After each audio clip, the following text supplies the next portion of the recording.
Daphne du Maurier, the accomplished writer who published books such as Rebecca and My Cousin Rachel, was writing at a very young age. This video will discuss her earliest novel, The Seekers. In 2017, her novel Rebecca was voted the UK's favorite book for the past 225 years. It became an Oscar-winning Hollywood film and was subjected to a recent Netflix adaptation. How did this story begin?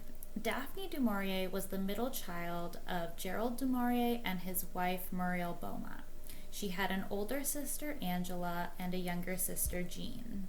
Gerald du Maurier was an accomplished actor, and he co-managed Wyndham's Theatre from 1910 to 1925, and then worked for the St. James's Theatre.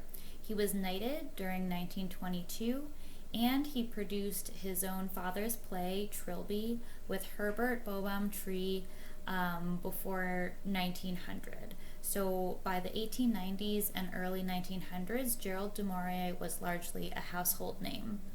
It was due to this fame that he was able to purchase and live in Cannon Hall, Hampstead, which is a magnificent Georgian mansion outside of London.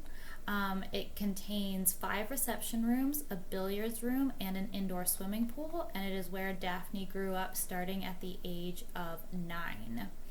She became very close to her nannies in this home, and there is a staff cottage on the property. It was most recently sold for $28 million, but by 1916, Daphne was living in the home with her family, including her 2 sisters. Gerald du Maurier made no secret about the fact that he wanted a boy, and he focused his attentions on Daphne and cultivated this sort of masculine presence within her. The du Maurier household was very artistic because partly both parents were actors, but Gerald was descended from a very artistic family. His father was an author, painter, and contributor to Punch magazine. The family had their own made-up language with words of the English language meaning something different than they typically mean. And the family was keen on different investments. Du Maurier cigarettes, for example, were endorsed by Gerald du Maurier, despite the fact that he did not smoke, to help pay his taxes. So the family was creative, and while they didn't take Daphne's earliest writings very seriously, they still encouraged her. Daphne's mother and father actually met on stage in a play called The Admiral Crichton in 1902. They were pushed together by the playwright J.M. Barrie, who was a friend of their father's and an admirer of Gerald's sister Sylvia. J.M. Barrie is a very interesting character. In addition to creating Peter Pan, he was an extremely wealthy playwright, generated millions of dollars in today's money, and was eventually made baronet. His personal life is a little bit more fraught. He was able to become guardian of the 5 Llewellyn Davies boys who were Daphne's cousins, and he was around during the tragic death of their father. Their father, Arthur Llewellyn Davies, was not as high class as Sylvia, but he loved her, and he was an attorney who eventually died due to cancer in the jaw, and Sylvia died soon after, paving the way for Barrie to come in and take care of the boys, George, Jack, Peter, Michael, and Nico. In addition to this, he was very close to Gerald and Muriel, and while I could not find any reference to Barrie reading Daphne his book Tommy and Grizell, which was published in 1900, I believe that he did read this book to her because there are reminiscences of it in her own work, The Seekers. The Seekers is written from the point of view of a 6-year-old boy, Maurice, and it is autobiographical in this. Daphne considered herself very masculine at times, and Maurice was spoken with her voice. She wrote The Seekers in an Italian sketchbook, which was fastened with dark green ribbons. The writing was in ink, and it was 26 large folio pages. She told her favorite governess, Todd, about it and said that she was taken up with writing a book. It's great fun. It's about a boy who is searching for happiness, at least not exactly happiness, but that's something that is somewhere, you know. You feel it and you miss it and it beckons and you can't reach it. I don't think anyone can find it on this earth. The novel goes into the story that Maurice's nurse thinks he's soft-headed, and he has an interesting sense of humor. He doesn't laugh at normal things, but instead laughs when his nurse slips on an orange peel and falls down. There also is no father figure in this story, which is very interesting because Gerald du Maurier was incredibly close to his daughter Daphne. Contemporaries at the time remember that he was always hugging her, always wanted to be near her, and it may be a little bit disturbing since later in life Daphne commented to her friend Michael Thornton about incest and was asking him questions about incest. And she became very jealous of her father's mistresses. He had mistresses on the stage and off, and so their relationship was very tumultuous and dramatic, and in her first novel she just erased the father entirely. The mother character bore no resemblance to Daphne's own mother, Muriel, who was a very patient, maternal woman. And in the novel, she pined not for her dead husband for another man she once loved, called Tommy. And again, we see this similarity between Tommy and Grizell, Barrie's book, and Daphne's first foray into literature. In the story, Maurice gets lost and is befriended by the man with the pipe. Now, like I said, Gerald du Maurier did not smoke, but J.M. Barrie did. This man has merry brown eyes and thrills Maurice by telling him, "You are a lonely traveler in Mexico who has lost his way in a terrific storm. You have come to me for shelter and do not know I am a brigand who will take your life."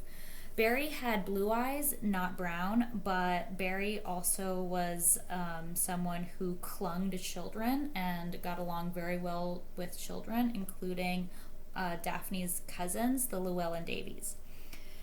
The man takes Maurice home in the story. Later on holiday, Maurice's mother meets him and the story ends with their reunion. The man is Tommy, her long-lost lover. In the story, Tommy is 40, but it didn't matter very much. You see, he'd never grown up. Even his daughter, who's Maurice's age, is said to be in reality years older than her father, so you have this sort of time warp happening in the story. And then Tommy, who speaks like Gerald du Maurier, but physically seems more like J.M. Barrie, is described with great affection as a show-off, brilliant at imaginary games, just like Barrie was, but with a slight edge of contempt, and Barrie had very dark moods that he would get into at times, become very taciturn, difficult to talk to, so this again is the Tommy Grizell connection. And Maurice, although he loves Tommy in the story, sees through him. He was like a very little boy, like Peter Pan, who is mentioned in the story as well. And so there is this question whether Barrie was also maybe exposing the du Maurier girls to Peter Pan. The influence of Barrie in this story was very strong.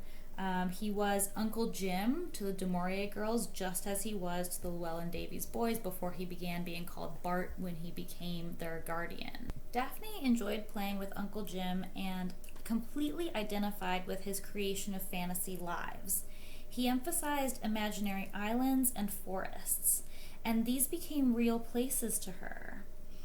And this is something where Daphne became able to imagine great landscapes in her work. We see this with... So what influenced this early du Maurier work?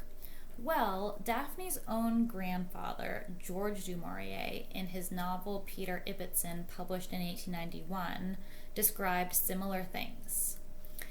After Freud's seminal The Interpretation of Dreams was published in 1899, we started looking at dreams very differently, but before then, Victorian literati had provided their own contributions to dream interpretation. The formulation of dreaming as a state in which memories buried under the passage of time were retrieved and relived was important to not only philosophers in the Victorian era, but also medical doctors and psychologists. Over the course of Gerald du Maurier's Peter Ibbotson, the narrator reveals inconsistently and in sometimes contradictory ways that there is a dream space and a world in which you can habitually relive your childhood events. And this is supposed to be endlessly satisfying and a somewhat strange experience for the protagonist and his female lover. But in this dream state, you also possess connections to human evolutionary precursors and the afterlife. So it's this multi-plane way to live.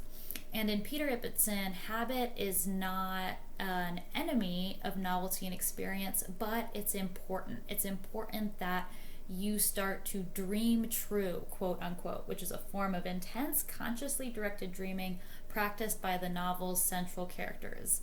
And it's portrayed as a method by which sensations can be relived over and over again and then eventually surpassed or not.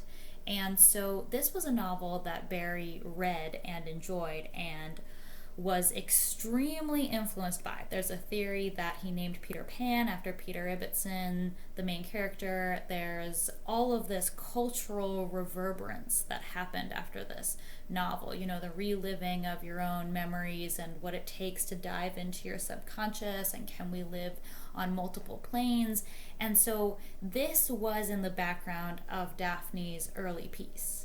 People Daphne looked up to at the time truly believed this, and Barrie would explore the work in many times throughout his own plays, and he took the Llewellyn Davies boys, Daphne's cousins, to the island of Eilean Shona in Scotland, and he would often take them to islands and sort of re-emphasize this dreaming true quality. Dreaming true has a big impact on Daphne's life, and it's interesting that her husband, Sir Frederick Browning, who was known as Tommy to his family, was the one she married. You know, Tommy being the long-lost lover of the mother figure in her earliest work. And the way that they met was also sort of dreamlike. He came out of the fog on this sailboat that Daphne saw from her family's home, and it was almost love at first sight. The relationship with her father also has this dreamlike quality where Daphne did not attend his funeral but wrote a biography of him the year after his death, completing it in very short amount of time, and it was a highly acclaimed book and really set her off on her career. So you have this sort of rebirth out of death theme going on. And then you have her obsession with one of his lovers in 1957. In 1957, Daphne wrote that she was obsessed with Gertrude Lawrence, who was one of Gerald's most prolific mistresses. And then you have Daphne's living in of her beloved estate, Menabilly, which she could never truly own and instead rented and improved. And it was this estate in Cornwall that inspired so many environments of her books. And so the fact that she was able to eventually live in it and raise her children in it was this huge accomplishment of her dreams. Unfortunately, Daphne, after her husband died, starved herself, and in 1989 she made a final visit to Menabilly, which was her house of secrets, and died in her sleep.